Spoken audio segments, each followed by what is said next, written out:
So this is just a quick overview of my Basher Rocksta and what I've done and how I've set it up.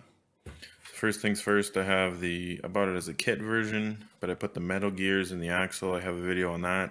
I just have stock motors installed. I made a video on that.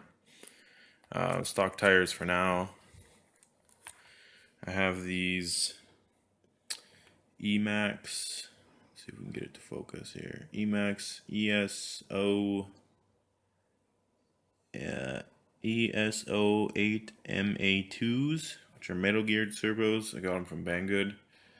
I'm just using the plastic arms, which is strong enough for this. So since this is the kit version, I had to put in my own electronics.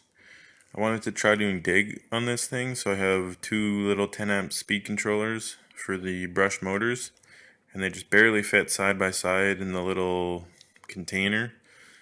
So I soldered everything up, and then I coated it in black liquid electrical tape just to keep all the contacts from shorting out.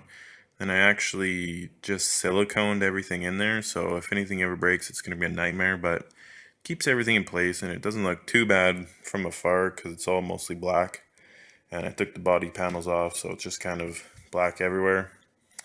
I do have one of those 3 amp Mechs 5 volt for the servos.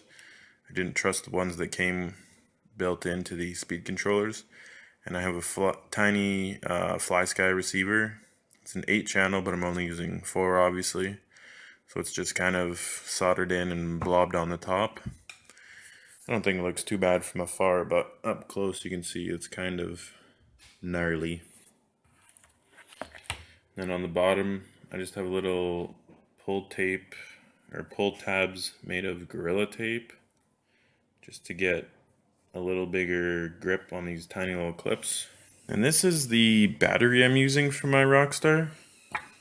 7.5, it's 2S, 60C, who knows.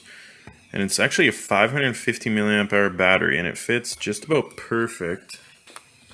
Hard to do one hand, but if the connector's plugged up through, it fits just about perfect. I got it from Banggood. I'll put links to everything in the description, but I just drove my Basher today for the first time. And when I went to charge it, it said it had 20% left, and after it charged, well, long story short, when I did the math, it only worked out to about 450 milliamps, so I'll have to drive a couple more times and see if it actually is a 550 milliamp, but it lasted for a long time, so I'm happy. So yeah, that's my Basher Rockstar. I hope to get I have some better tires on order and some spare rims, so probably do a video on that, and hopefully tomorrow I can get out and do a video on actually driving on some rocks.